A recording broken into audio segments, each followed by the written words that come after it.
Good morning, this is Charles with the Columbia Basin Herald, and it is Thursday, January 4th. And here's a little bit of what's going to be in our newspaper today. Takata has laid off a number of its employees at its Randolph Road plant here in Moses Lake. Estimates are ranging between 60 and 65 employees, and about 350 people work at the facility.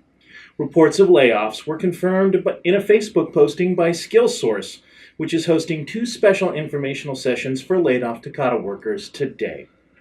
The company has not announced the layoffs publicly.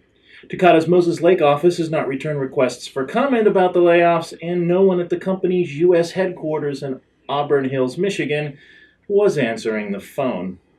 In 2013, Tokyo-based Takata announced that a number of the devices it created to inflate automobile airbags could malfunction, injuring or killing drivers and passengers.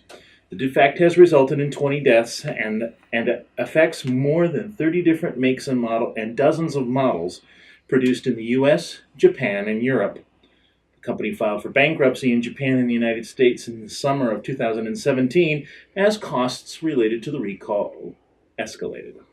A man who allegedly shot and killed a bystander in Moses Lake over a year and a half ago will have to wait at least 3 more weeks until his case is heard by a Grant County judge. Ismael Ortiz Jr. of Moses Lake is accused of shooting and killing 68-year-old Robert Cook outside of a Moses Lake bar in June 2016. Charges have been filed against Ortiz for first-degree murder and first-degree unlawful possession of a firearm. Ortiz previously chose to have his case heard by a Grant County judge and have a bench trial, as opposed to a jury trial. The case was set to be heard by Judge John Nodell in December, but the case was delayed after material witnesses allegedly gave prosecutors a statement that was different from the original statement given to police investigators. Ortiz is accused of shooting and killing Cook outside of Nepal's Dockside Pub, since renamed Midway Pub and under new ownership and management, following a scuffle inside the bar. The grace period for violators of Washington's distracted driving law has ended, and police will now be issuing tickets and fines for distracted driving. Washington voters passed the Driving Under the Influence of Electronics Act in 2017, and the law went into effect in July. But the Washington State Patrol gave drivers a 6-month grace period to get better acquainted with the law. The law allows drivers to use a hands-free application, such as Bluetooth, to talk on the phone. Drivers are given one touch of a device to start a function, but people are urged to start GPS, music, and other electronics before they begin driving. Drivers are not allowed to use cell phones as they are driving, stopped at a traffic light, or at a stop sign.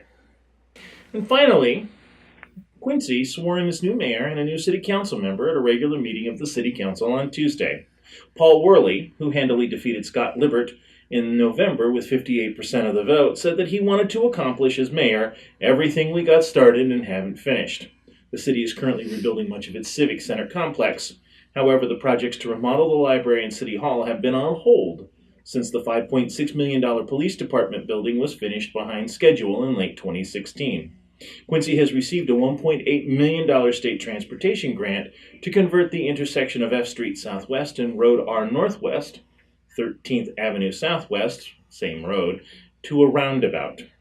Joining Worley in taking the oath of office were incumbent councilmember David Day, who begins his second term, and local businessman Andrew Royer, who started his first term on the city council on Tuesday.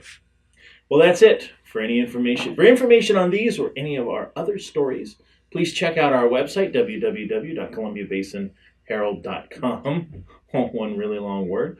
Follow us on Facebook and Twitter, or just simply buy the newspaper. It's only $1. It is available lots and lots of places. Thanks for watching. Stay warm. We'll see you later.